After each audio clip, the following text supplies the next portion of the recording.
Assalamualaikum warahmatullahi wabarakatuh. Nama saya Nabila Putri Khairunisa, NIM 55522000164 dari kelas 1C Akuntansi Universitas Sultan Ageng Tirtayasa. Di sini saya akan menjelaskan Pancasila dalam konteks sejarah perjuangan bangsa Indonesia. Proses terbentuknya negara dan bangsa Indonesia melalui suatu proses sejarah yang cukup panjang, dimulai dari zaman batu dan serta timbulnya kerajaan-kerajaan pada abad ke-4 dan ke-5 Masehi. Dan dasar-dasar kebangsaan Indonesia telah mulai tampak pada abad ke-7 Masehi, yaitu ketika timbulnya kerajaan Sriwijaya di Palembang di bawah kekuasaan Wangsa Syailendra dan kerajaan Airlangga dan Majapahit di Jawa Timur.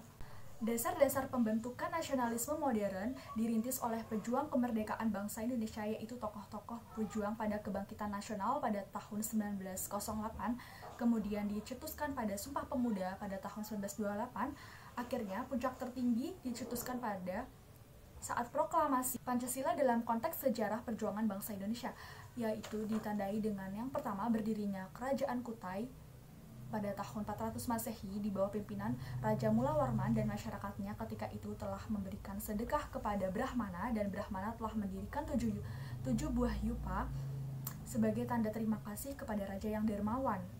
Hal tersebut menggambarkan nilai-nilai sosial dan politik serta ketuhanan telah ada sejak zaman tersebut.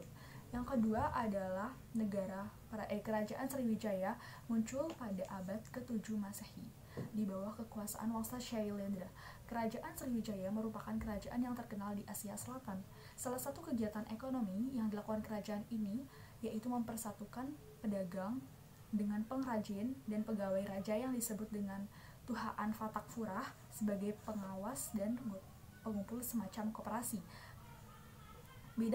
Pada bidang politik pemerintahannya ada pegawai yang mengurus pajak, harta benda, kekayaan kerajaan, para rohaniawan yang menjadi pengawas pembangunan gedung-gedung dan patung-patung suci, hingga pada waktu itu kerajaan dalam menjalankan sistem negaranya tidak dapat dipisahkan dengan nilai-nilai ketuhanan. Dalam bidang agama dan kebudayaan didirikan Universitas Agama Buddha yang sangat terkemuka di Asia, sehingga banyak musafir dari negara lain belajar di universitas tersebut. Bahkan banyak guru-guru besar tamu dari India yang mengajar di universitas tersebut, misalnya Dharmaktiri.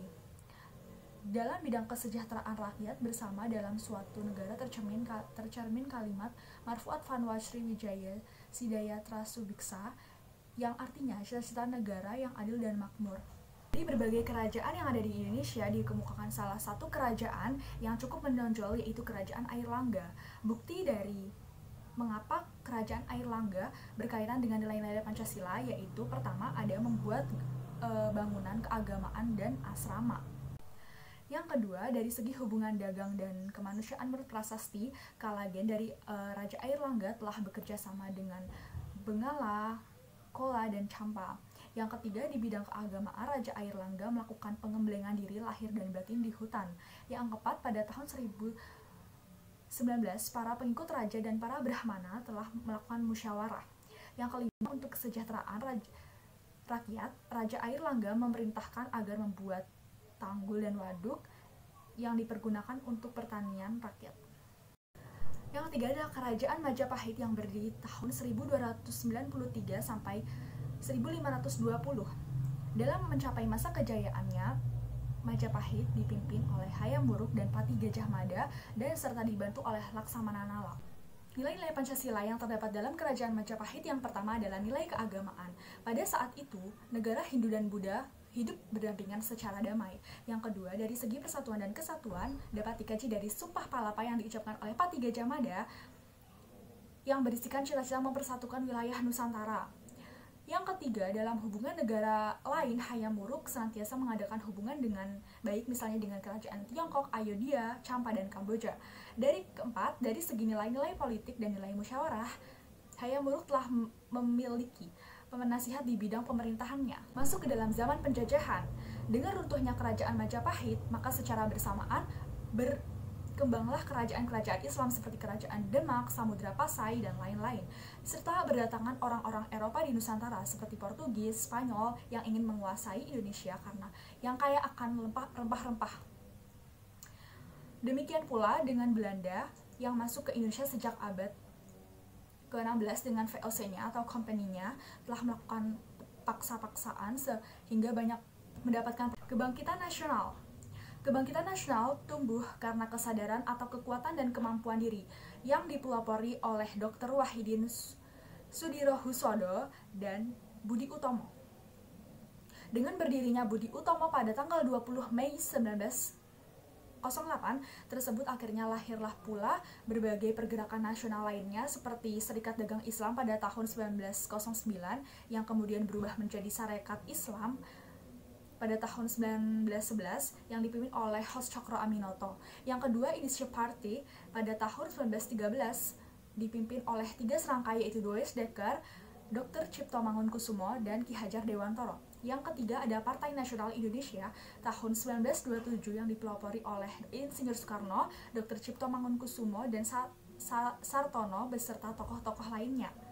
Yang keempat, para pemuda memunculkan Sumpah Pemuda yang diperingati pada tanggal 28 Oktober 1928. Zaman penjajahan Jepang, jadi pada tanggal 29 April 1945, Kekaisaran Jepang berulang tahun dan dia menjanjikan kemerdekaan bagi rakyat Indonesia, lalu dilantik pada lalu membuat suatu badan yaitu BPUPKI pada tanggal 29 Mei 1945 dan dilantik pada tanggal 28 Mei 1945 dengan Ketua Dr. Rajiman Widyodiningrat. Masa sidang pertama itu pada tanggal 29 Mei 1945 oleh konsep dasar dari tokoh Muhammad Yamin yang berisi dengan peri kebangsaan, peri kemanusiaan, ketuhanan, kerakyatan, dan kesejahteraan. Yang kedua, pada tanggal 30 Mei 1945, yaitu oleh Ki Bagus Hadikusumo dan Kiai Haji Wahid Hasyim, mereka mengusulkan agar yang menjadi dasar negara Indonesia itu adalah ajaran Islam. Yang ketiga, pada tanggal 31 Mei 1945 oleh Mr. Supomo, yang pertama dia konsep dasar pertama yaitu persatuan, yang kedua kekeluargaan, keseimbangan lahir dan batin, musyawarah, dan keadilan rakyat.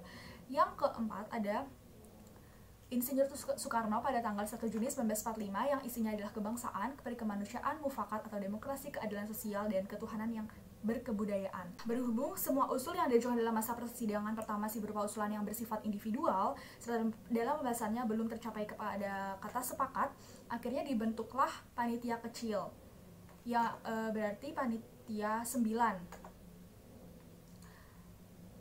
Ada pun yang menjadi tugas pokok dari panitia 9, yaitu merumuskan dasar negara dan mencari jalan keluar antara apa yang disebut golongan Islam dengan apa yang disebut dengan golongan kebangsaan mengenai agama dan negara. Lalu akhirnya dihasilkan dasar negara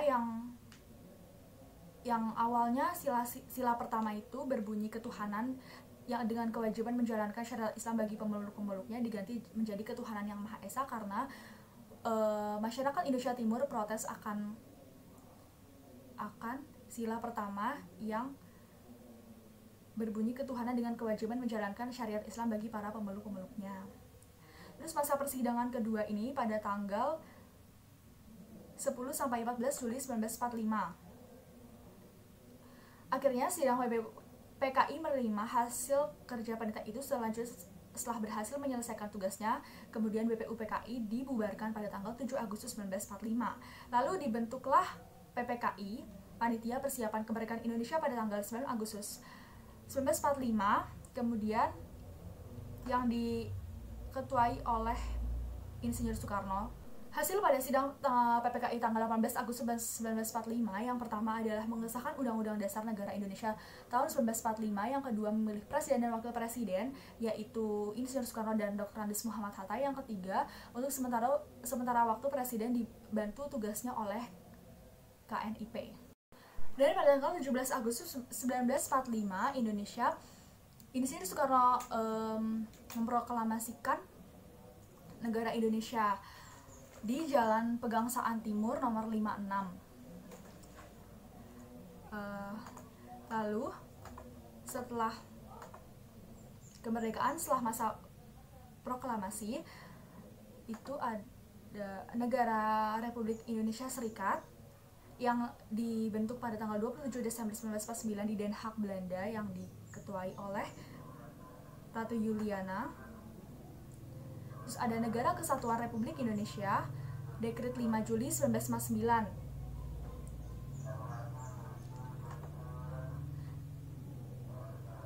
Lalu ada isi Dekret 5 Juli 1999, yaitu membubarkan konstituante, menetapkan berlakunya kembali UUD 1945 serta tidak berlakunya UUD 1950, dibentuknya MPLS dan DPAS dalam waktu yang sesingkat-singkatnya. Lalu terbentuknya Orde Baru yang ditandai dengan terjadinya berbagai aksi yang dilakukan oleh berbagai elemen masyarakat. Ada 3 tuntutan utama pada masa Orde Baru. Yang pertama adalah pembubaran PKI dan ormas-ormasnya, pembersihan kabinet dari unsur-unsur G30 SPKI, dan yang ketiga adalah penurunan harga-harga. Namun karena kuatnya aksi dan masyarakat dan tuntutan rakyat yang menyebabkan penguasa Orde Lama atau Presiden ketika itu, Insinyur Soekarno, tidak lagi mampu menguasai negara, hingga Presiden sebagai Panglima tertinggi mengeluarkan surat perintah 11 Maret atau yang disebut dengan Super Semar pada tanggal 1966 yang memberikan kekuasaan penuh kepada Panglima Angkatan Darat yang ketika itu dijabat oleh Letnan Jenderal Soeharto. Lalu yang terakhir adalah masa reformasi, suatu gerakan yang untuk memformat ulang, menata kembali hal-hal yang menyimpang untuk dikembalikan pada format atau bentuk semula sesuai dengan nilai-nilai ideal cita-cita rakyat. Sekian penjelasan Pancasila dalam konteks sejarah perjuangan bangsa Indonesia. Kurang lebihnya mohon maaf. Wassalamualaikum warahmatullahi wabarakatuh.